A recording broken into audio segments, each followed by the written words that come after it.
Alright, free stuff. Some more magic, and some more life. Always good. By the way, if you're going through a dungeon, there tends to be one of those, at least, in every single dungeon you go through. So if you're playing this thing, make sure you look. Darkness, our worst enemy. Let's see what happens. Nothing. We got a solution.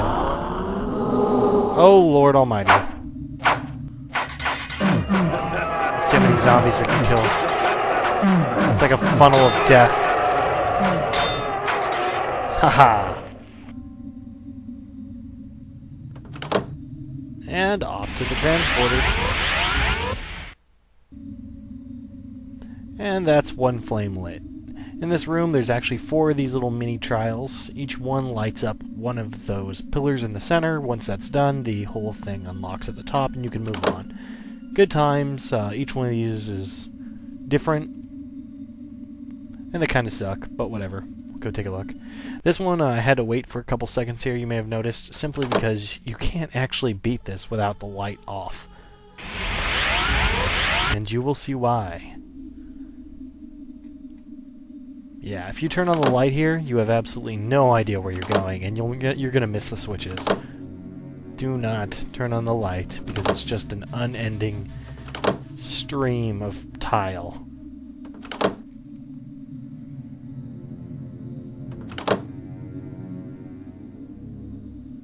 By the way, sometimes you gotta do this little thing where you have to walk around on the tile, try to figure out where the hell the switch is, because it doesn't quite hit. Tends to be in the middle, though.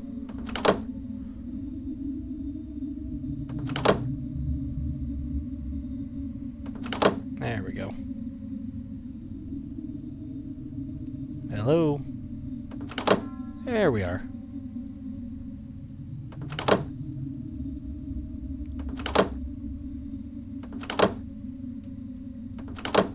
Alright, almost done.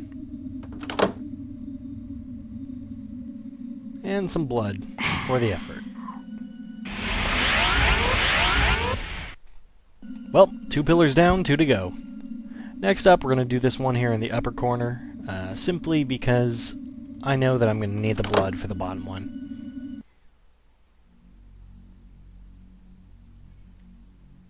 A little bit of a maze going on here.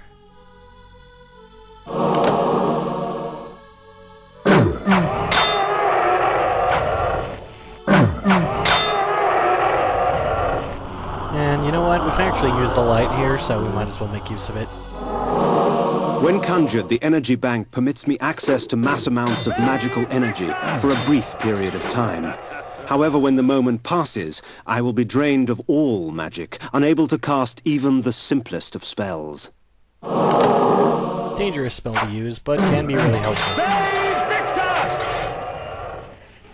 Though to be honest, you got so much stuff with flays and other madness that you hardly ever need to use it.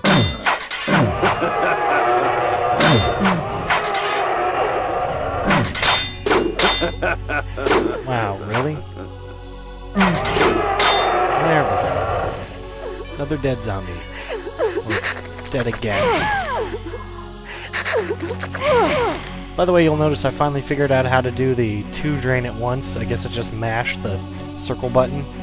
Probably could have figured that out earlier, would have saved a little bit of time, but whatever. We got it now, right? Yeah.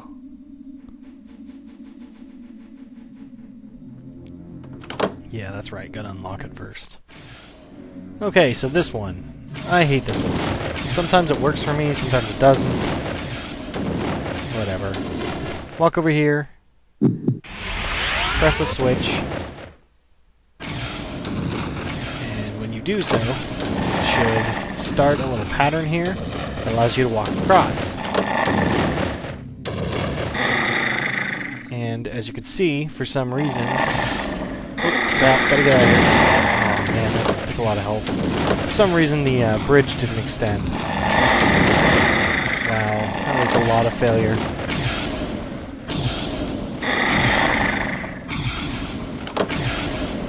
Okay, let's try this again, not using the werewolf, because that was dumb.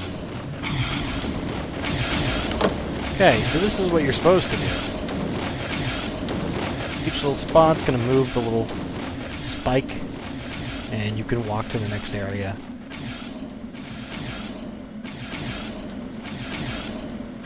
See, look at that. Probably could have done it with no damage. But I'm impatient. Plus, who cares? Free blood everywhere.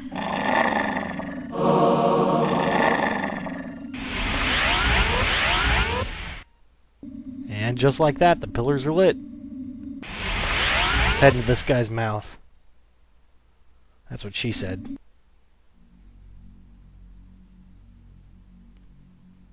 Look, more firebook mages. Bay Victor!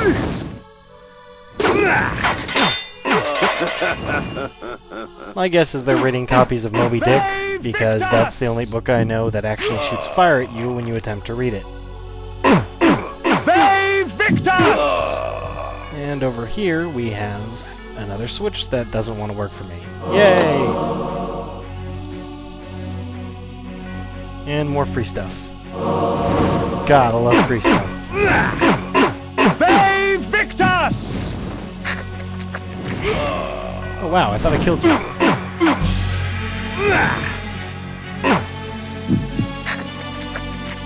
Now I killed you.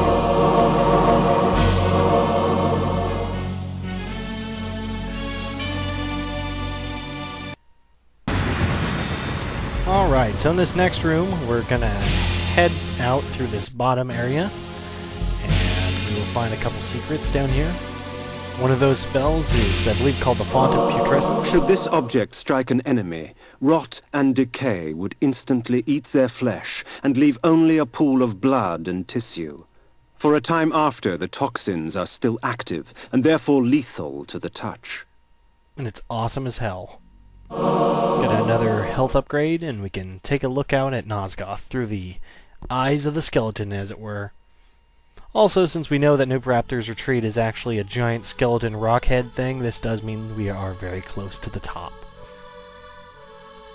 Free magic. From the depths of the retreat's eye sockets, I viewed Nosgoth in a different fashion. The glass seemed to warp the image and taint the color, as if Nosgoth needed assistance in making its corruption apparent. He totally said taint. Anyways, heading up. Well, that's it for this area. Let's head on to the teleporter.